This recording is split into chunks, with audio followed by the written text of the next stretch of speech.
Ya, shalom semuanya dan Halo, selamat Natal dan Tahun Baru walaupun sudah lewat.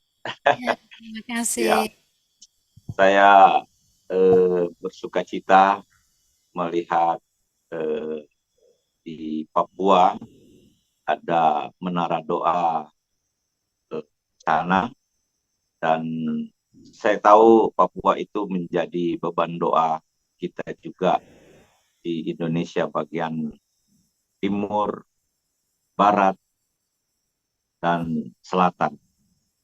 Ya, jadi tengah.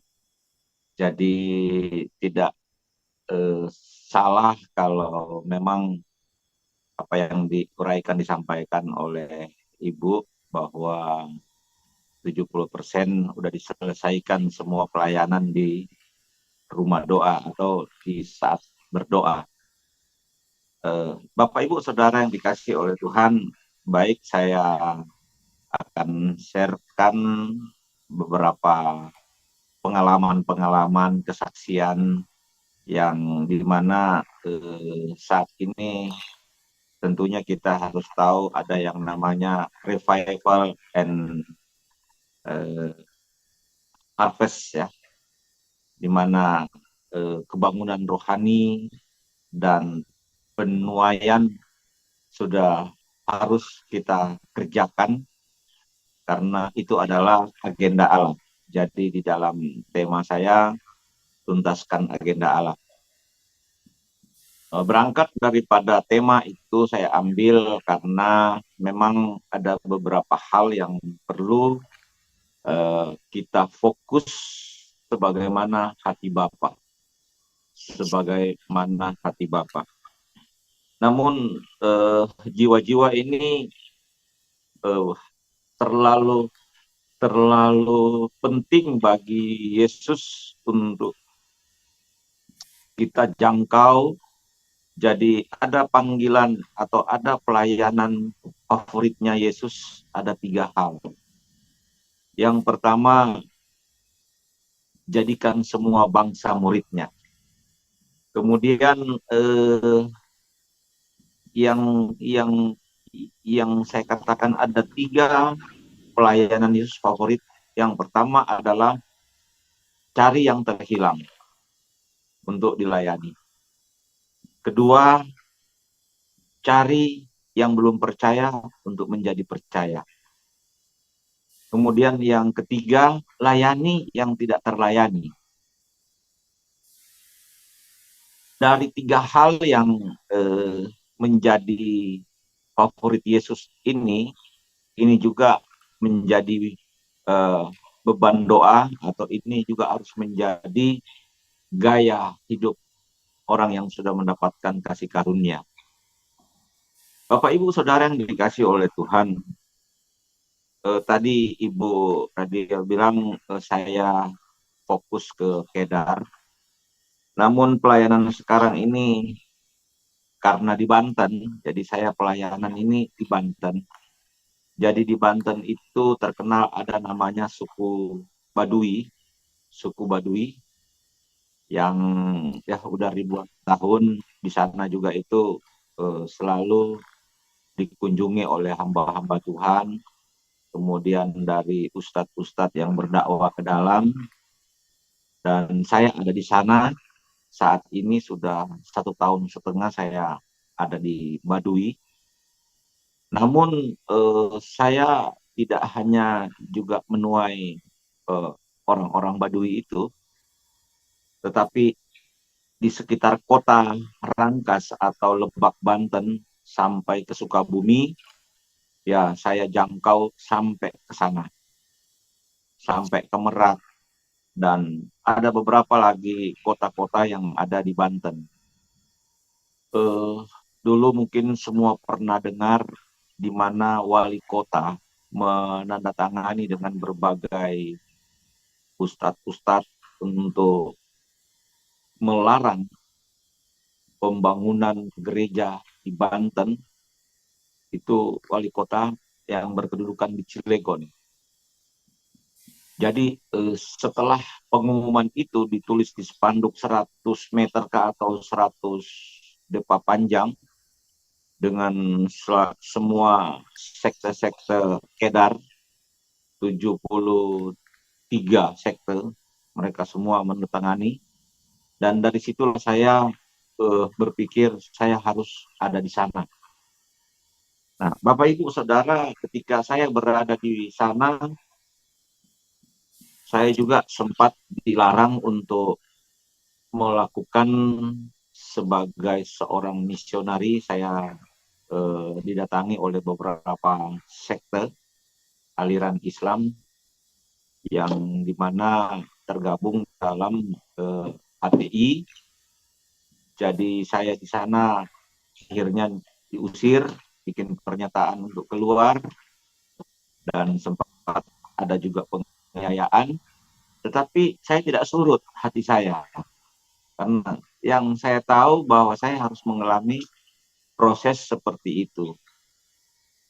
Dan saya melayani di sana. Puji Tuhan, sekarang semua sudah menjadi baik dengan saya, yang mengusir saya sekian sekte itu, dan mereka justru memberkati beberapa kebun dipinjamkan ke saya untuk saya kelola. Jadi baik. Intinya jadi baik. Ya, saya melihat itu suatu kegerakan yang memang sebagaimana firman Tuhan bilang, pencobaan itu anggaplah sebuah atau sesuatu kebahagiaan. Iya. Bapak Ibu Saudara yang dikasihi oleh Tuhan kita Yesus Kristus, dari pengalaman saya ini saya juga melihat bahwa inilah waktunya kita semua untuk mengerjakan yang disebut amanat agung. Jadi tidak hanya sekedar kita mempersoalkan amanat agungnya, hanya membahas amanat agungnya, tetapi kita tidak mempraktekkan atau tidak kita melakukan apa yang menjadi perintah di dalam amanat agung itu sendiri. Mungkin kita membuka dari pembacaan. Saya sama istri ya, jadi kadang ada membayang-bayang di belakang, jadi jangan salah sangka. Saya sama istri saya juga pendoa JDN ya. Jadi dia masuk dalam himpunan JDN, Jaringan Doa Nasional, untuk Makassar. Jadi kami ada di Balikpapan dan kami mau mengikuti raker gereja. Dan seperti itulah. Kemudian kita akan membuka Matius 28 ayatnya yang ke-18 sampai 20. Ini tidak lagi asing ya bagi kita semua dengan pembacaan ini. Tetapi saya hanya mau mengingatkan kembali bahwa ada hal yang baru yang harus kita simak kembali, apa yang menjadi perintah Tuhan dalam amanat agungnya.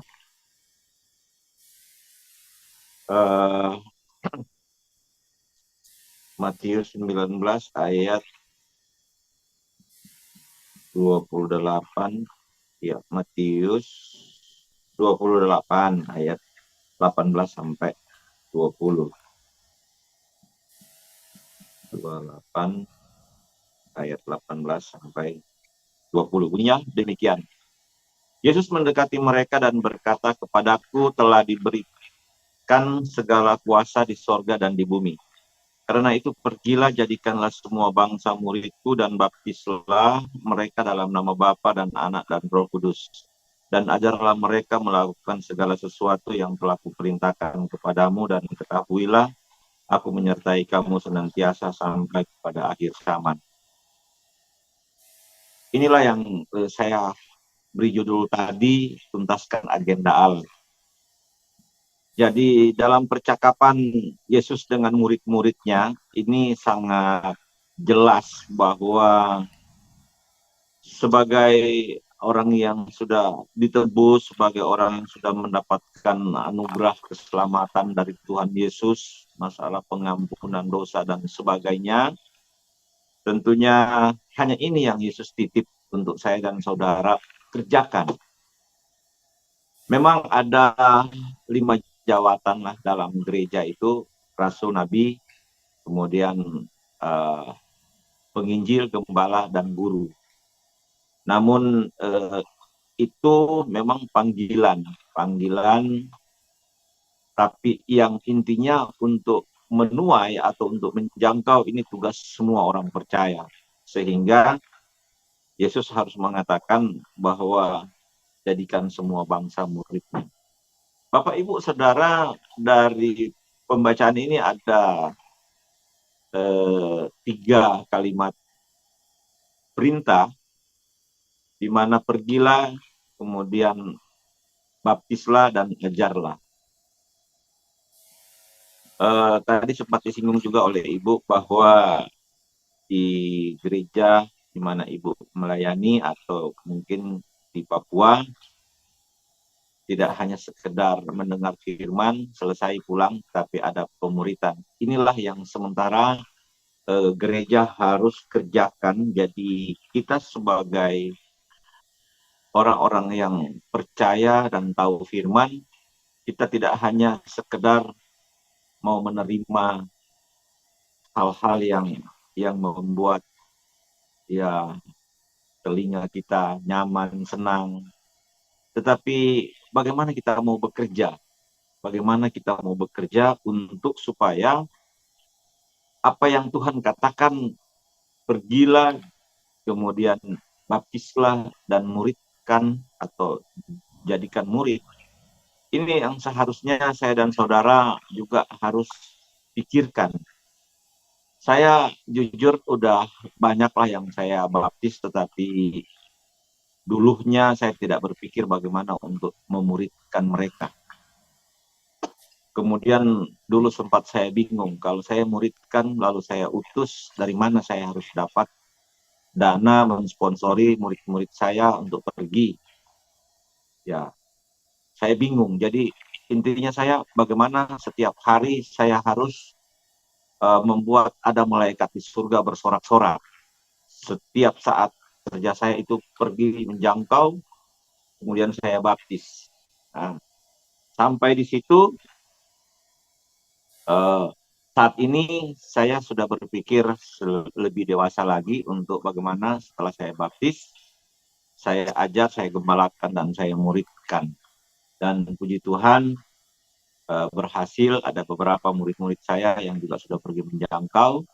Kemudian ada yang membantu mereka dalam hal makan minum atau uang bensin. Dan mereka juga menuai jiwa-jiwa. Dan mereka memuridkan ya. Sekarang sudah ada 4 generasi ya. Sudah ada generasi keempat. Jadi saya melihat ini yang harus saya lakukan. Semoga aja dengan berita-berita yang saya dengar di Papua, saya belum pernah ke Papua.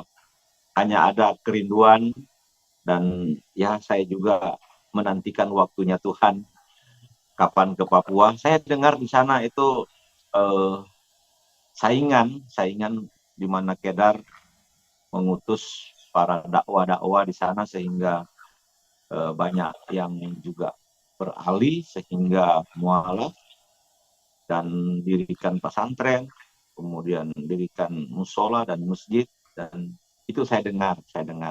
Dan saya dengar itu udah lama, karena kadang juga biasanya muncul di YouTube pelayanan dari ustadz-ustadz ini.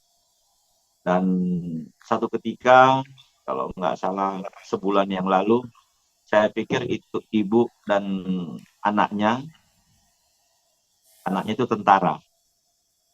Kemudian kita ketemu di Tanjung Priok. Saya pikir bahwa orang Kristen, ternyata bukan. Ya, di otak saya sih kalau Papua ya semua itu adalah Kristen. Tetapi ternyata tidak. Nah, inilah juga yang menjadi beban saya. Karena sampai saat sekarang saya sudah tidak peduli mau dia ustadz, imam, kiai, haji, atau dia orang profesional, muslim. Saya harus sampaikan kebenaran karena saya mengerti juga Al-Quran. Saya tahu di mana ayat-ayat untuk mematikan iman mereka, di mana ayat-ayat yang membuat mereka itu beralih kiblatnya yang tadinya ke Ka'bah bisa ke Yerusalem. Karena banyak juga ustadz-ustadz yang sudah saya menangkan atau dengan kasih karunia Tuhan ketika saya harus menyatakan ABC, akhirnya mereka itu goyang dan mau dibaptis dan saya ajar lagi. Nah, baru-baru di Sukabumi empat ustadz saya baptis dan sekarang mereka sudah juga menuai jiwa karena mereka punya pesantren. Ya udah, santri-santrinya itu yang akhirnya percaya Yesus. Saya tetap mengatakan eh, tetap kostum dan tetap stylenya seperti ini dulu karena kita butuh pelayanan kontekstual. Artinya pengajaran Islamologi dan pelayanan kontekstual ini dulu untuk awal-awal supaya kita tidak dibentengi oleh ya paham-paham mereka bahwa orang Kristen itu kafir dan sebagainya. Jadi saya ajarkan bahwa kita tetap pakai ini dulu. Dan puji Tuhan, ya Yesus juga bekerja dengan rohnya dan pada akhirnya mereka tidak tahan lagi, ya mereka cari gereja. Dan itu ya sudah memang keputusan mereka atau mereka yang mengambil keputusan. Nah, puji Tuhan lah seperti itu. Nah, saudara yang dikasih oleh Tuhan, saya mungkin Ibu kalau bisa diputar dulu kesaksian yang ada di video yang bagaimana saya pelayanan di Banten. Ini hanya sekedar mau memberi gambaran supaya ada dukungan doa dari anggota-anggota pendoa yang ada di Zoom atau yang ada di grup eh, Menara Doa Segala Bangsa Papua. Kalau bisa ditayangkan, ada satu video yang saya kirim atau foto, ya silakan ditayangkan. Karena ini menjadi suatu acuan bagi saya karena ada begitu banyak penderitaan, pengalaman yang ketika saya melayani di Banten dan ada di video ini. Iya, silakan kalau adminnya bisa diputar. Nah, Sekarang sambil saya, diupayakan iya, Pak, boleh sambil Bapak sharing ya, iya, sambil jalan. baik. Ya, silakan, Pak. Sambil saya sharing. Nah, Bapak Ibu Saudara, dari pembacaan tadi inilah yang saya mau sampaikan bahwa amanat agung ini harus tuntas, tidak tawar-tawar lagi. Artinya tidak ada lagi kata menyerah. Karena mengapa saya harus katakan tidak ada lagi kata menyerah? Ini ini adalah agenda Allah untuk supaya semua orang masuk surga. Ya, amin. Iya. Jadi agenda Allah supaya neraka itu tidak terisi dengan pelayanan-pelayanan orang-orang Kristen yang benar-benar mau menarik semua orang yang tidak percaya jadi percaya. Jadi kita harus komitmen dengan Yesus bahwa harus jadikan semua bangsa. Loh, kalau sudah kata semua, ini kadangkala saya berpikir harus berapa umur saya, kemudian harus berapa murid saya Tuhan, dan harus metode, strategi atau cara apa yang bisa saya lakukan sehingga semua dan di segala bangsa. Nah ini, jadi diukur dari banyaknya jiwa. Kalau untuk dunia itu 7 miliar, kemudian di 5 benua. Lalu kalau di Indonesia ada 34 provinsi atau 35 provinsi, pulau-pulau ada 17.000 pulau, dan kalau mereka harus semua menjadi percaya dengan berapa penginjil, dengan berapa gembala, pendeta, nabi, rasul yang mempromosi atau mau menyatakan kabar baik kepada orang-orang tersebut. Berapa banyak kita. Nah, inilah yang saya berpikir. ada firman mengatakan bahwa akhir zaman itu ketika Injil sampai kepada seluruh daerah atau semua mendengar, baru kesudahan alam atau kesudahannya. Jadi kalau toh memang kita tidak bekerja untuk bagaimana penjangkauan jiwa, bagaimana pemuritan, itu sangat baik ketika gembala atau pendeta sudah punya jemaat, kemudian dimuridkan, diberi motivasi untuk bagaimana semua kita orang yang ditebus atau semua kita orang Kristen menjangkau.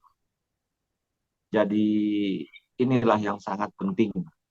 Nah, saya percaya bahwa kita semua sudah banyak melakukan yang terbaik bagi Tuhan. Jadi yang baptis juga ya orang yang saya baptis duluan.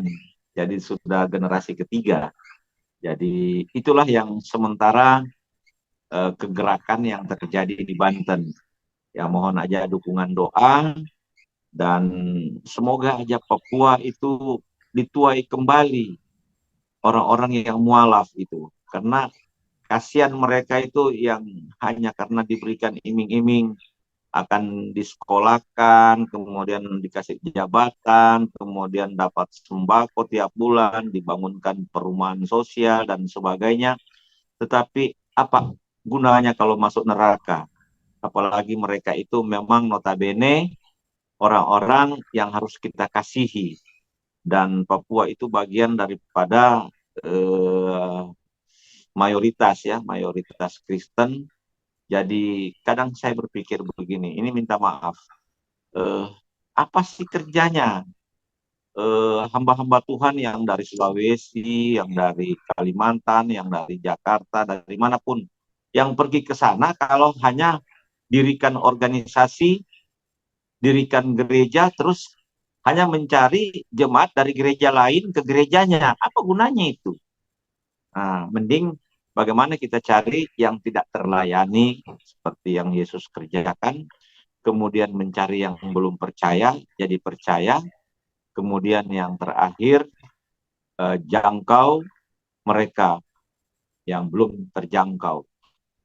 Nah ini, tetapi ya itu tidak salah karena banyak juga gereja-gereja yang kekeringan karena mungkin dengan pelayanan yang semacam rutinitas akhirnya tidak merasakan hadirat Tuhan sehingga banyak juga yang terjadi perpindahan dari organisasi satu ke organisasi yang baru atau yang lain.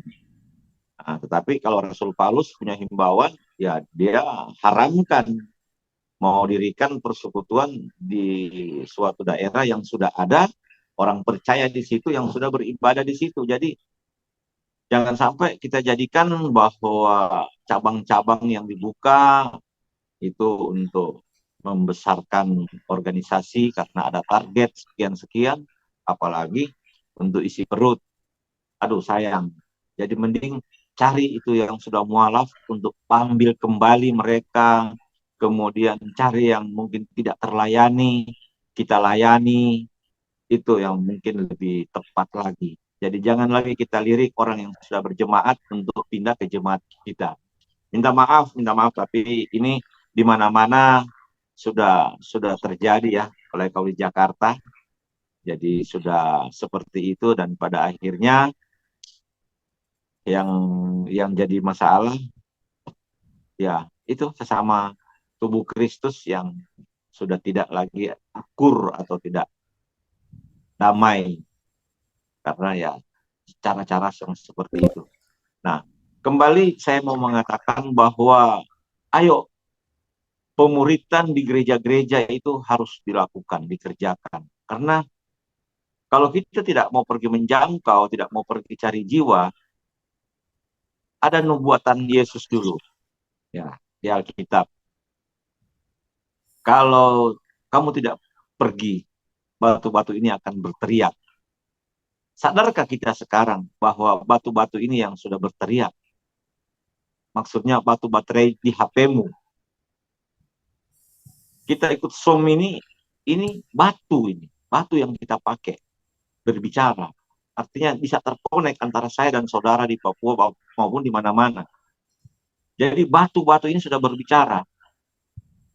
Nah, saya baru membayangkan ketika iya, saya mendoakan orang sakit jadi sembuh lewat HP. Ini benda mati, batu baterai, ini sekarang sudah berbicara. Tidak pernah kita bayangkan beberapa, ya mungkin 50 tahun yang lalu ada HP seperti ini, bisa Zoom seperti ini. Ada COVID, kita bisa beribadah sekalipun lockdown, di gereja dilarang kumpul-kumpul. Jadi batu baterai ini bisa berbicara sekarang. Nah, jangan sampai kita ini sudah diberi amanah, udah dijelaskan firman Tuhan untuk pergi jadikan semua bangsa, lalu kita tidak pergi, akhirnya batu batu yang akan berteriak, ya, di Lukas, ya. Nah, saudara yang dikasihi oleh Tuhan kita Yesus Kristus, kembali kalau kita mau membuka di dalam perjanjian baru juga yang terdapat pada Roma, ya, Roma 10, ya, Roma 10 ayatnya yang ke-14. Tetapi bagaimana mereka dapat berseru kepadanya jika mereka tidak percaya kepada Dia? Orang Bagaimana mereka dapat percaya kepada Dia jika mereka tidak mendengar tentang Dia? Bagaimana mereka mendengar tentang Dia jika tidak ada yang memberitakannya? Dan bagaimana mereka dapat memberitakannya jika mereka tidak diutus? Seperti ada tertulis betapa indahnya kedatangan mereka yang membawa kabar baik. Jadi apakah tugas kita hanya di dalam gedung, di dalam tembok, atau di dalam gereja saja? Kita tidak membawa kabar baik pada mereka yang saya katakan tadi, yang sudah tidak terlayani. Mari kita layani mereka dengan hari-hari tertentu. Atau di mana mereka yang belum percaya, untuk supaya mereka menjadi percaya. Ayo kita keluar, nanti membawa mereka ke dalam gedung gereja, untuk supaya mereka benar-benar mendapatkan informasi atau kabar baik itu sendiri. Karena dikatakan betapa indahnya bagi mereka yang membawa kabar baik. Namun ya,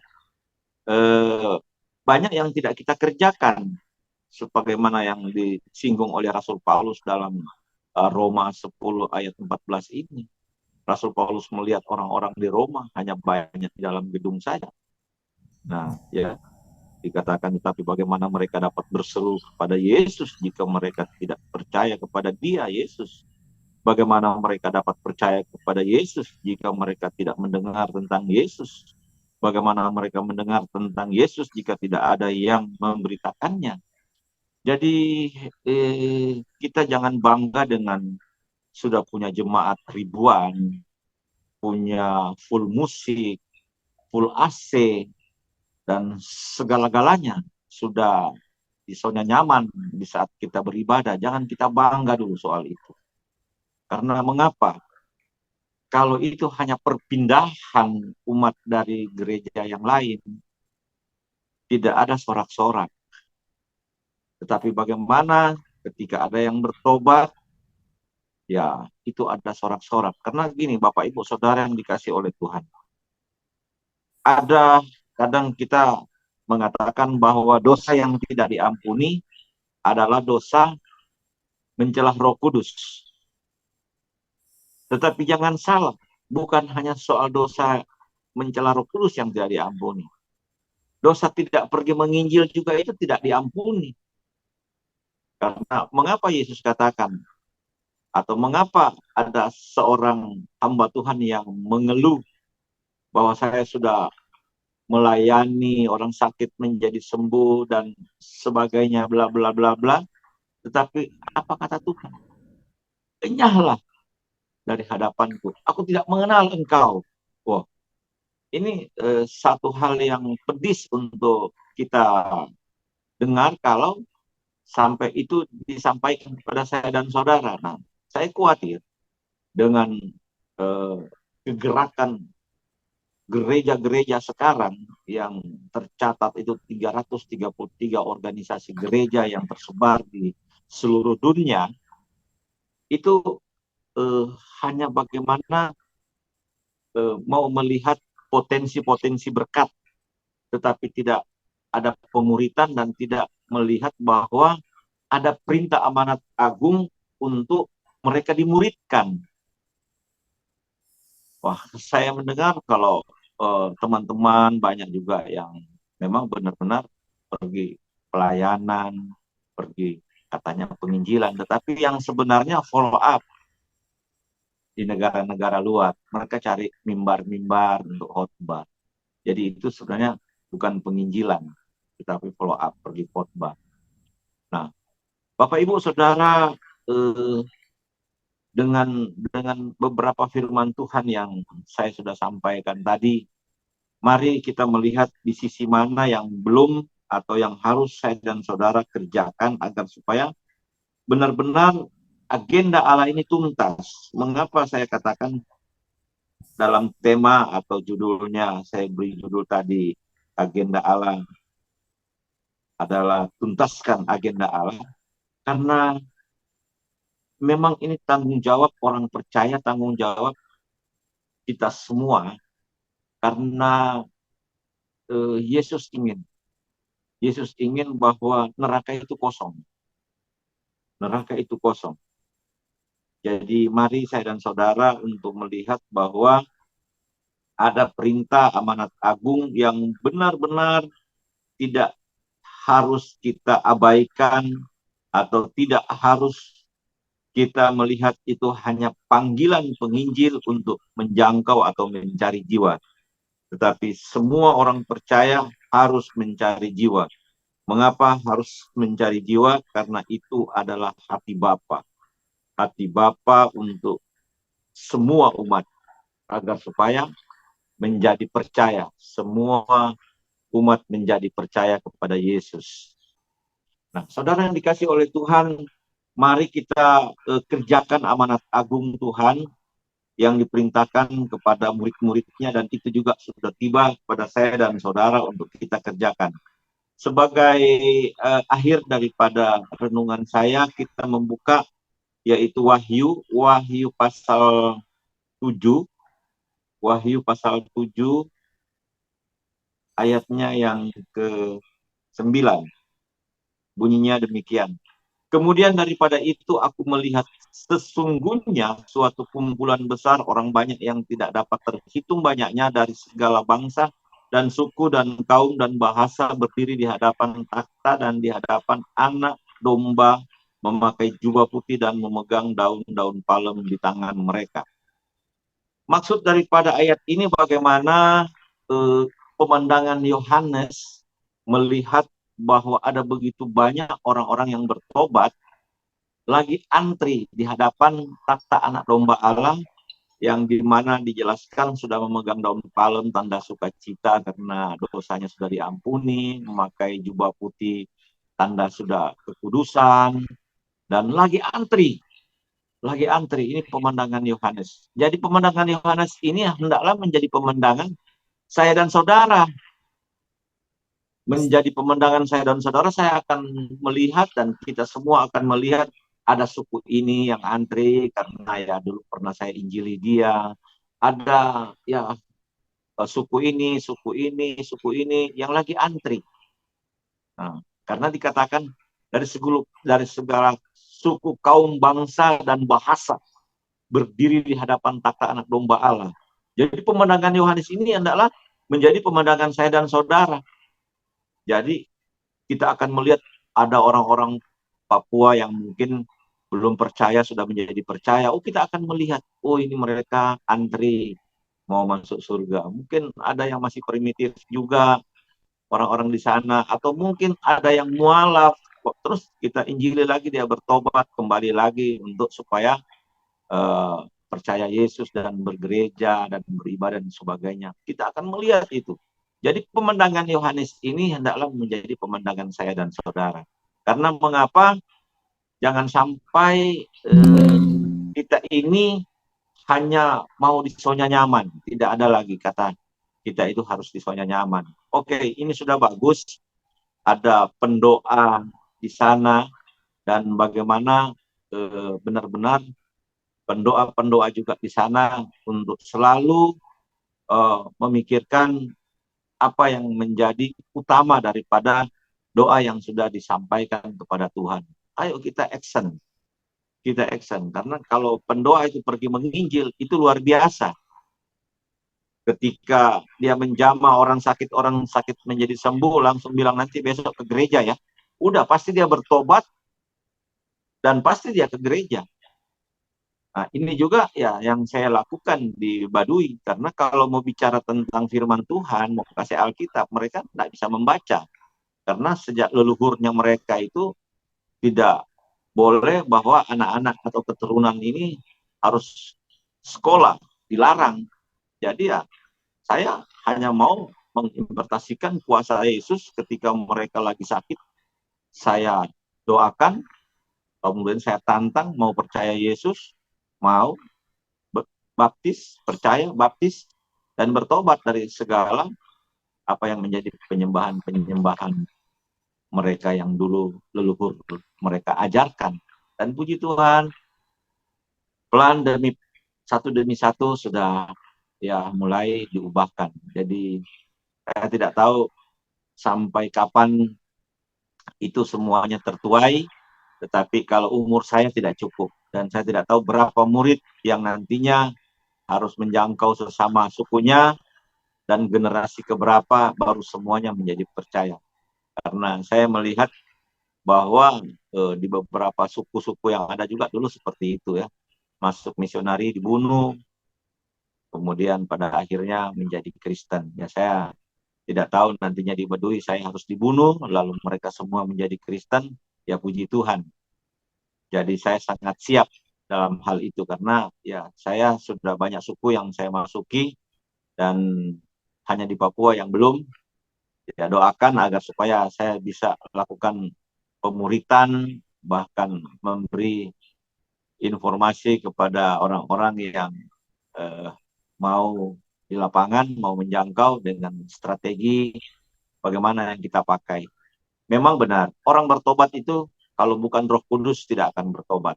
Tetapi ada hal-hal pendekatan-pendekatan yang harus kita belajar supaya yang sudah mualaf meninggalkan Yesus bisa kembali, kemudian yang benar-benar tidak percaya Yesus bisa menjadi percaya. Karena informasi juga saya dengar di sana ya sudah banyak juga yang dari Makassar, dari Bugis, dari Jawa yang ke sana. Ya, apalagi teman-teman saya, karena saya masuk juga dalam organisasi tablit, jemaat tablit, ya banyak sekali jemaat-jemaat tablit yang masuk ke sana, dan luar biasa juga penjangkauan mereka. Akhirnya banyak juga yang masuk ke pesantren, bahkan sudah ada beberapa tokoh-tokoh adat yang diumrohkan atau naik haji. Nah, itu memang strategi mereka seperti itu, karena maklum mereka ya banyak uang, karena penguasa udah mereka, pengusaha banyak dari mereka, TNI Polri juga dari mereka. Kemudian ada negara-negara seperti Dubai itu mensponsori untuk menghalangi kristenisasi. Karena saya waktu masuk di Banten, khususnya di Baduy, saya juga dibocori seperti itu. Karena mereka mengatakan, udahlah Pak John, tanda tanganlah itu surat pernyataan bahwa ini tidak boleh, ini sosial, pendidikan, ya apa namanya, kesehatan tidak boleh dilakukan, beli tanah, beli bikin rumah, bikin tempat ibadah tidak boleh ya. Saya bilang Pak, saya mau tanda tangan, tapi saya ingin tahu yang melapor siapa. Nah ini, jadi kalau saya mau jelaskan juga, ya kadangkala saya pikir tega benar ini orang yang datang mengatakan dia pendeta, dia penginjil, justru dia yang memberikan foto-foto saya ke Kedan untuk saya diusir, saya dipukul, dan saya harus tidak lagi di situ karena dia mau melanjutkan saya punya perintisan. Ini maaf, ini terjadi pada saya dan pengalaman saya. Cuma saya mengampuni karena ketika saya masuk di rumah doa yang ada di Depok, di bukit doa atau di goa doa sana, ya saya dapatkan ayat-ayat itu untuk supaya pencobaan itu adalah satu kebahagiaan. Jadi saya merasa bahwa saya dicoba, saya harus bahagia. Kemudian saya dapat juga di firman Tuhan eh, dikatakan bahwa ampunilah mereka. Jadi ya saya tidak kepahitan dengan teman sendiri atau katakanlah orang dalam yang membongkar sehingga saya harus mendapatkan banyak tekanan di sana. Jadi puji Tuhan sampai sekarang saya masih di sana dan selesai raker mungkin awal bulan saya sudah kembali lagi ke Banten, ke Baduy karena PR di sana itu masih banyak sekali yang harus saya kerjakan.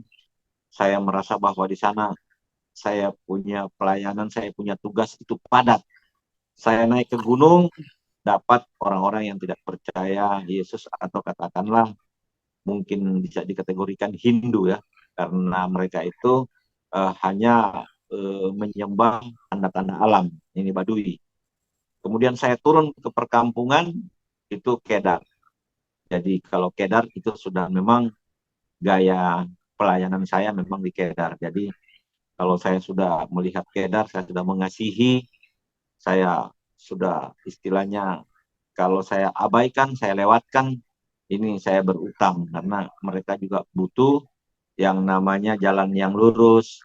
Mereka juga harus tahu yang namanya uh, siapa yang terkemuka di dunia dan di akhirat. Dan mereka juga perlu tahu bahwa yang akan datang sebagai uh, hakim pada hari kiamat siapa, ya saya bukakan ayat-ayatnya. Salah satu contoh, mereka berseru 17 kali sehari idina siratal mustaqim, itu Al-Fatihah 1 ayat 6. Tunjukkan jalan yang lurus. Dari zaman Muhammad sampai sekarang itu tidak ketemu karena mereka setiap sholat 5 waktu harus berseru tentang itu, zikir. Sehingga 17 kali sehari mereka harus memandangkan tunjukkan jalan yang lurus. Ihdina siratal mustaqim. Padahal itu sudah dijawab di Al-Qur'annya mereka. Di Al-Sukruf 61 dibilang janganlah ragu-ragu tentang hari kiamat, percaya pada Isa, inilah jalan yang lurus. Kemudian saya masuk lagi dengan Ali Imran 3 ayat 45 bahwa Isa terkemuka di dunia dan di akhirat. Kalau Isa Yesus terkemuka di dunia dan di akhirat berarti dia Allahu Akbar, dia sang pencipta, dia yang punya bumi dan dia yang punya surga karena dia terkemuka di bumi dan di surga. Nah, kemudian saya katakan apa yang kalian takuti nantinya? Mereka bilang kalau mati entah mau kemana. Saya bilang ya yang pasti kalau percaya Yesus karena dikatakan di dalam ayat kalian yang terdapat pada An-Nisa 4 ayat 159 bahwa Isa itu yang akan datang sebagai saksi pada hari kiamat. Siapa percaya Isa atau Yesus, selamat. Yang tidak percaya, ya masuk neraka jahanam. Jadi ketika saya mulai bongkar ayat-ayat, mereka bilang, kok Bapak tahu, Bapak Pendeta? Saya bilang, iya, saya kan mengasihi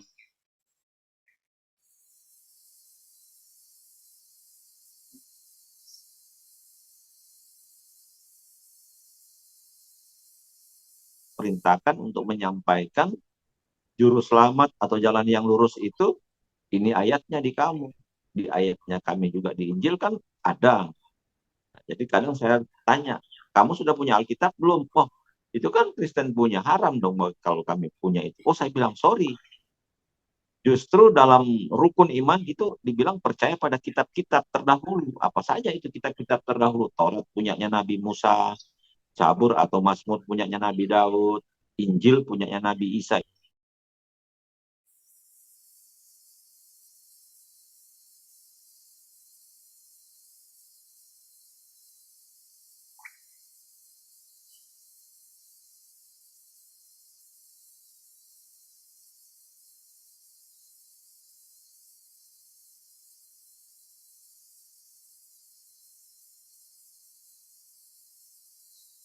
Jadi nabinya kamu aja sudah harus diperintahkan untuk punya Alkitab, untuk belajar pada Injil. Masa kamu tidak punya? Jadi kadang-kala itu sudah masuk dalam ya dialog atau diskusi. Nah, jadi Bapak Ibu, marilah kita melihat bahwa masih terlalu banyak orang belum percaya pada Yesus. Masih terlalu banyak. Bagaimana dengan kita? Apakah kita hanya mau pergi gereja minggu, doa, pujian penyembahan selesai? Hanya itukah yang harus kita pikirkan dan kita kerjakan? Kita masuk di ruang doa, kita masuk di tugas pelayanan yang sudah dijadwalkan. Hanya itukah pekerjaan kita? Sorry, jangan sampai Yesus bilang, aku tidak kenal kamu. Jadi bagaimana saya katakan dalam ayat terakhir, kita akan melihat dari seluruh kaum bangsa bahasa berdiri di hadapan takhta anak domba Allah, memegang daun palem dan memakai jubah putih. Ini target saya dan saudara, untuk supaya kita melihat ada banyak petobat-petobat yang antri masuk surga karena karya saya dan saudara. Jadi jangan bangga, kita sudah melayani dan pada akhirnya Tuhan bilang, "Nyah engkau, aku tidak kenal." Saya kira itu yang perlu saya sampaikan, sharingkan, dan biarlah bagaimana agenda Allah harus tuntas, yaitu jadikan semua bangsa, kata Yesus, muridku. Baik, kita akan angkat satu pujian, berikanku hati seperti hatimu.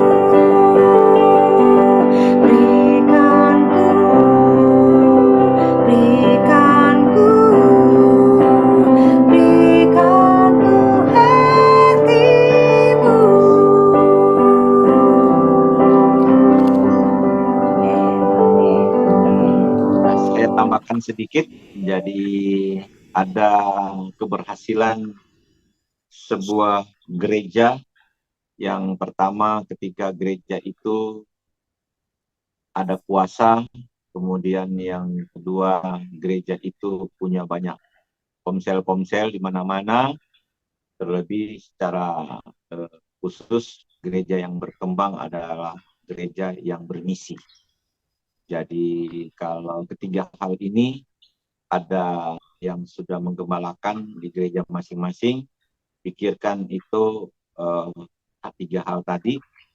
Gereja yang berkembang ketika gereja itu punya kuasa, kemudian gereja itu punya komsel atau ya pemilik altar di mana-mana, banyak dibuka lagi. Lalu gereja yang bermisi itu perlu dikerjakan di Papua, karena saya mendengar Papua, Manado, Poso, kemudian di beberapa lagi kantong-kantong Kristen itu sudah tidak bisa lagi kita sebut Manado kantong Kristen, tidak bisa lagi. Kita sebut Poso atau Medan atau Papua atau NTT kantong Kristen, tidak bisa lagi. Jadi tidak ada lagi di Indonesia kantong Kristen. Jadi ini perlu kita semua tahu. Jadi itu dulu. Kalau sekarang jangan lagi sebut-sebut bahwa masih ada kantong Kristen di Indonesia. Sudah banyak musola berdiri, sudah banyak pesantren berdiri di kantong-kantong Kristen. Di Toraja lagi dibilang kantong Kristen. Hampir sekarang juga 50-50. Jadi tidak ada lagi kantong Kristen. Di Makale, di Toraja Barat, tidak ada lagi kantong Kristen. Udah semua berdiri. Musola-musola, kemudian masjid-masjid dan pesantren-pesantren di mana-mana. Saya juga pernah ke NTT, ada kampung Quran di sana. Jadi saya pikir NTT itu adalah kota iman, itu ada di Soe, tetapi sekarang ada di sana disebut kampung Quran. Ya, setelah saya ke sana, benar di sana gereja itu sudah istilahnya berpindah.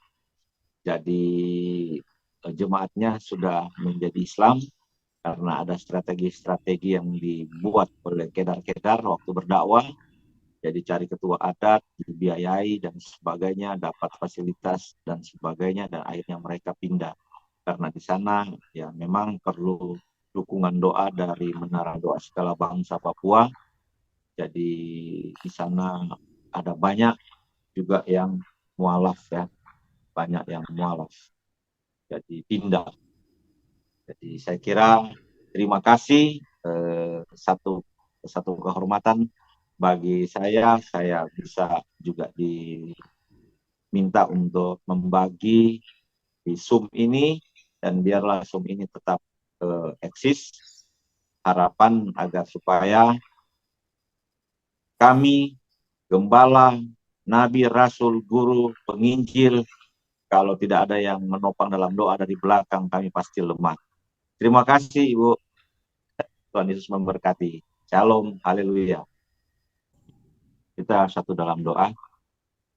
Di awal tahun 2024, ya Bapa di surga, kami sangat bersuka cita. Kami sudah melewati tahun 2023 dengan banyak pengalaman dalam pelayanan. Dan biarlah semua itu menjadi pengajaran, pelajaran, dan kenangan. Oleh karena itu Tuhan, di awal tahun, di bulan Januari ini, biarlah Engkau mau memberkati semua apa yang menjadi visi, misi kami untuk melayani bersama Engkau. Bapa yang baik, tolong bagi semua yang mengikuti Zoom pada saat ini Tuhan, biarlah Engkau terus mau melihat apa yang menjadi kerinduan masing-masing, apa yang menjadi rencana masing-masing. Ada yang menjadi sesuatu pergumulan, baik itu pergumulan ekonomi, kesehatan, masa depan, pergumulan masalah pelayanan. Tuhan tolong biar Engkau ubahkan dan Engkau berkati berlimpah-limpah-limpah. Dan biarlah semua apa yang hamba sudah sampaikan tadi Tuhan, ini juga akan menjadi satu acuan memperingati bahwa ada hal-hal yang harus kami kerjakan untuk menjangkau, memenangkan jiwa agar supaya agenda Allah dapat tuntas, dan biarlah semua suku, kaum, bangsa, dan bahasa berdiri di hadapan Tuhan. Dan ini juga akan terus untuk mau melakukan banyak pemuritan. Terima kasih Bapak. Akhirnya saudara-saudara pulanglah dan terimalah berkat Tuhan, anugerah daripada Tuhan Yesus Kristus, dan kasih daripada Allah Bapa, persekutuan Roh Kudus kiranya menyertai semua kita yang ada di Zoom ini. Dan biarlah semua yang juga tidak sempat ikut di dalam grup Zoom Menara Doa Segala Bangsa, Tuhan berkati juga mereka. Terima kasih Tuhan, terpuji namamu dalam nama Yesus. Biarlah semua apa yang sudah disampaikan lewat firman-Mu memberkati kami. Akhirnya saudara-saudara, bagi yang sudah diberkati oleh kebenaran firman Tuhan, dengan saya sama-sama kita katakan amin. Amin.